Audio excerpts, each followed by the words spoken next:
Welcome to the Mental Fitness Podcast.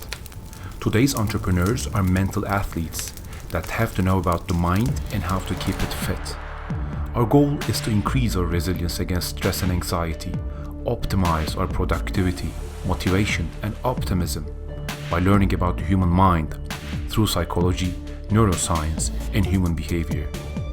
I'm your host Ozan. I'm a founder who has experienced the challenges of launching and growing a business and a keen student of human behavior over the last 15 years. I'll share with you what I know and learn. Hundreds of impactful, behavior-changing ideas are waiting to be discovered by us. Let's begin now.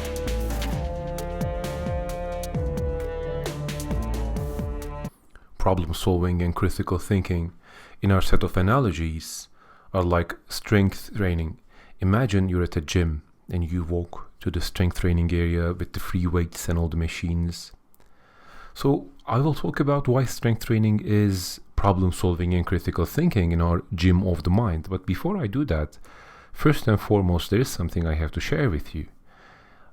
Some entrepreneurs, freelancers or consultants, essentially anyone who's in the journey of creating value as individuals or as small teams, some of these people are really successful, whereas others have problems.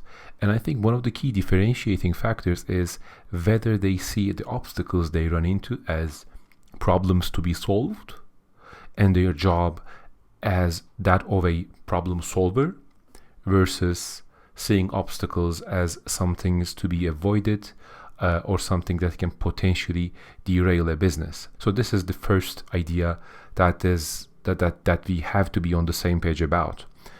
If you're in the entrepreneurial journey, if you're in a startup, or even if you are in a bigger company, or using these principles in other areas in your life, such as relationships, friendships, whatever. If you do not see the obstacles that you run into as puzzles that have an answer that will eventually yield, and that your job is that of a problem solver, none of these will work. Okay, so let's start with the analogy, the strength training analogy. So in physical sports, strength training actually increases bone density because it stresses your bones, and this was a principle that we've talked in the previous episode while talking about sleep and recovery. You give your body the signal to show that it needs to be it needs to serve a function that might be lifting something heavy or lifting something a number of times. So if the signal that you give to your body is that you lift an object a certain amount of times, 100 times, your body will build resilience and endurance rather than pure strength. But if you try to lift a very heavy object, you will eventually be able to lift that, but you will be giving your body a different signal, so it will be building strength. So just like that, when you do strength training, you stress your bones, and so the body adapts by making those bones stronger. And because you have bigger muscles, your resting heart rate increases to a certain extent, which means you lose more weight. It helps you manage your weight in that sense and boost the metabolism as well. So it makes you physically stronger, and that is the reason why many people invest in strength training.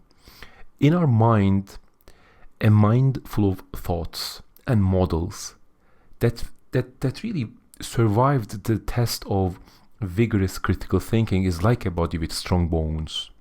So imagine that your skeleton is your various core thoughts and beliefs about how the world works, how companies, how relationships, how money, how productivity, how software, how all these work. Imagine your beliefs and core ideas about these are your skeleton.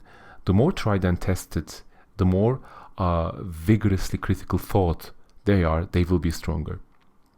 If you have beliefs, on the other end, that are not tried and tested, that have not gone through the scrutiny of critical thinking, your first collision with reality might be fatal or leave you injured without the ability to get back up.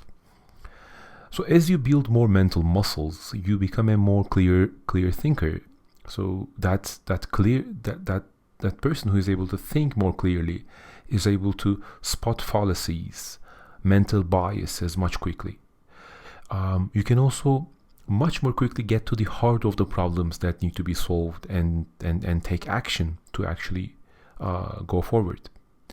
Okay, so let's first talk about the key ideas that are around building that skeleton in a very strong way, becoming a critical thinker and problem solver. I think the best place to start with that is Ken Watanabe's Problem Solving 101. And it is actually a fantastic book. It was actually written for school children in Japan, and then it became a global bestseller. Critical thinking skills for all ages, essentially. But the key ideas there are actually a very good starting point. And I'll share some examples with you now. The 4 steps of problem solving Ken Watanabe defines are: first, understand the current situation; second, identify the root cause of the problem; third, develop an effective action plan; and fourth, execute until the problem is solved. And one of the caveats that come with this package is that these 4 are interrelated and they go in parallel to a certain extent. In many cases, what we do is get the problem wrong. And here Ken Watanabe talks about a case where a student is struggling with his math grades and is playing a basketball at the same time. And that student makes the decision to stop playing basketball to focus on the math grades. But this is actually the wrong way of going about this, because the real problem might not be that he's not spending enough time studying math, or the problem might be he doesn't know what the actual problem is. So the problem solving 101 approach goes like this: understand the current situation. Okay, I'm spending time with the basketball practice. If I quit, I might have more time to study math. That is the first understanding of the situation. But secondly, identify the root cause of the problem. The root cause of the problem might be that you are really good at algebra, fractions, and geometry, but you are really bad at other types of math problems. So identify what type of math problems you're having difficulties with. And then once you have that, develop an effective action plan.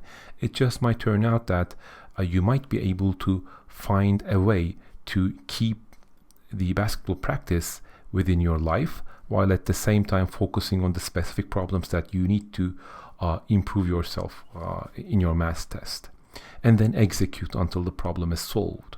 And let's take a look at another example that is possibly that entrepreneurs most likely experience.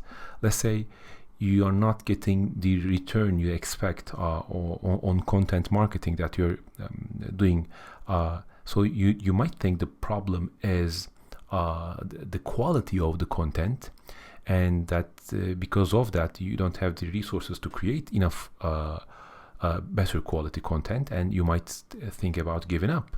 But if you go to the root cause of the problem, and this is easier said than done, but like the basic 4 principles are there, the root cause of the problem might just be that there's a problem with the quantity of content that you're producing rather than the quality of content. And understanding the root cause of the problem will mean a different path towards solving that problem.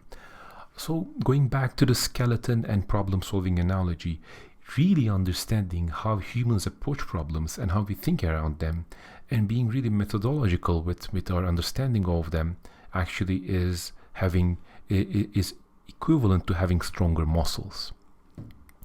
So this was the first place to start with. The second is actually reading Nassim Taleb's books Black Swan and Skin in the Game.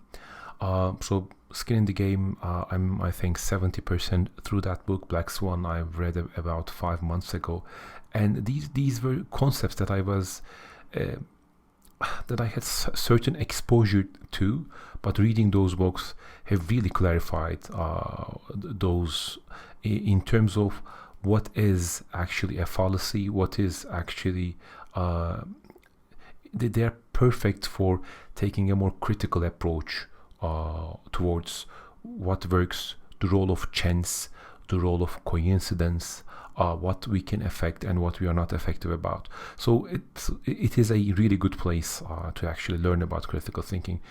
Do a small research on them, and you'll see why they are really relevant on this topic. The third one is actually making mistakes while you have something to lose and learning from them. Essentially, in other words, having skin in the game rather than being a theoretician. As an entrepreneur, it is a different experience when you commit to an idea and it doesn't work and you feel the disappointment of that, versus you being a consultant and telling other entrepreneurs idea or an investor and telling them the best way to go about their ideas. You just don't have that much of a skin in the game, and that really changes your perception, and it's just a hugely thoughtful experience. So if you're playing games where you don't have something to lose, then get into games where you have something to lose. If you are playing games where you have something to lose, then take a look at the mistakes that you have done until that moment and reiterate on them. But at the same time, think critically about what the learning was, so you can make smaller and cheaper mistakes in the future. So this was about the skeletal strength, making those bones stronger through critical thinking and problem solving. And now let's take a look at those muscles. How do you really build those mental muscles so that you're really buff and you're really strong? And that is done best by enriching your library of heuristics and relying on mental models. So mental models are very, very useful because they will save you huge time. But before you implement or internalize a certain mental model, make sure that you agree with them. Do not take them at their face value, because the thing with these heuristics and mental models are that they are value-packed sentences, almost like poems, really condensed. But they will unravel different and varying meanings as you learn about yourself, as you learn about building a business. So let's start with some resources for these mental models. I'll recommend 3, and these are a good starting point. The first one is Ray Dalio's Principles. Just search for Ray Dalio's Principles and you'll see more resources than you can read through, and read his book as well. I think that's a very good point to start. He talks about the core principles that he has experienced. The second one, I think we've mentioned this in an earlier episode, but I think it's worth mentioning again, is the Farnham Street blog. So fs.blog is a really good resource. By the way, I'm not affiliated with any of these. I just think they're fantastic resources. And the third one is James Clear's Critical Thinking blog. It's a really good blog. He has a newsletter as well. So I was subscribed for a while, then I unsubscribed, but I think it's really useful to just get started with these. So these are really good places to learn about mental models. On the heuristics part, so these value-packed sentences are actually in my study on the wall. There are quite a number of heuristics that are written up there, and those are just good reminders, just good bearing points, and I'll share some of those with you. So one of them is founder product market fit. So not just seeking product market fit, but actually make sure you're working on a product that is also in good fit with who you are. So that's one of those heuristics. A second one, the older the problem, the older the solution. This also means the newer the problem, the newer the solution. So the problem of actually spending too much time looking at the screen of your smartphone, this is a relatively new problem. So the solutions, the products, the services that will claim to solve them all will also be new. On the other hand, the problem of cleaning or the desire to eat outside, this is an old problem or an old desire. So the restaurants, they are a very old business model. It makes sense. Another one, earn with your mind, do not earn with your time. So until you earn with your mind, you might have to earn with your time, but try to make that switch as soon as you can. And the key difference here is, imagine a client approaches you with a potential project, and you would be spending 3.5 days doing that for 3 months. So rather than saying yes to that, you might possibly think about hiring an assistant or finding a partner who will take some of the load. So you might not earn as much. Maybe you'll earn 70% of what you would earn, but you'll spend 70% less time as well. So bottom line, you'll be at a bigger profit. You'll be earning with your mind, with your design skills, with your system setting abilities, rather than just your time alone. Another one of those heuristics is following your genuine curiosity. And this is actually very simple. When you follow your curiosity, it means it is just like having an appetite for a certain type of food. When you have an appetite for a certain type of knowledge, curiosity, then you consume and you internalize that bit of knowledge, and you can actually make connections because there's a gap, there's a craving for that. So it just fits in a slot. So you make A, you learn that quicker, B, you retain a bigger percentage of what you've learned, and C, you make more meaningful connections around that when you follow your genuine curiosity. So it's just a supercharged way of actually learning and improving yourself.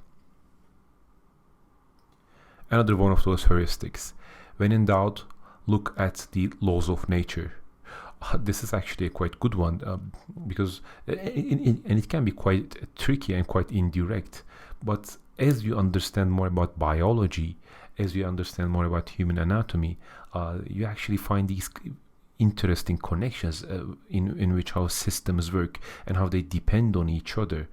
For example, a great one is that of trees and forests. So for a long while, we thought that the tree root systems were independent. So when you look at the forest, we would imagine as this set of trees on the common shared canvas of Earth.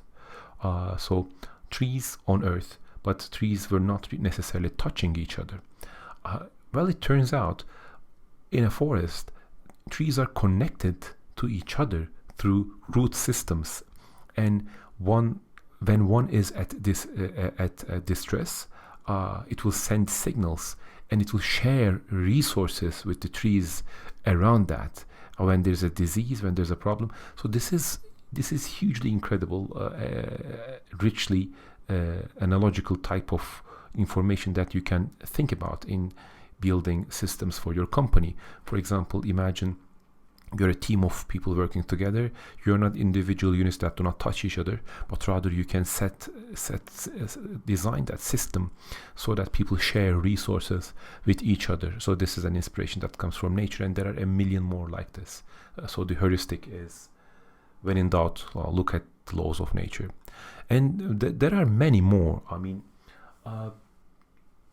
so one of them, the final one I'll share is, give something valuable away to sell something related. And this is the core idea of content marketing and internet nowadays, but it actually has to do with human psychology and motivation, and it even goes back to our roots of sense of fairness and justice as well.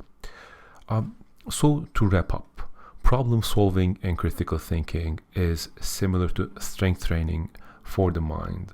There are two aspects of that. First, making your bones stronger, so the critical thinking, the clear mind, and really knowing that you have created a mental library that has gone through the vigorous critical thinking process. And the second one is really building that strength having bigger mental muscles by a heavy use of principles, heuristics, and having skin in the game, so that you experience, you apply these heuristics and mental models. You'll see where they do not work out for you, and you'll see where they work really well. So you'll build a layer of experience on those theoretical learnings, and you'll just be much stronger as a result. And remember, finally, obstacles are problems to be solved, and successful people see their job as that of a problem solver rather than seeing problems as things to be avoided at all costs. Hope you have enjoyed this chat. Hope it was useful to you. I certainly did. It's great for me to organize my thoughts as well. And I'll talk to you in the next episode of The Gym of the Mind. Take care.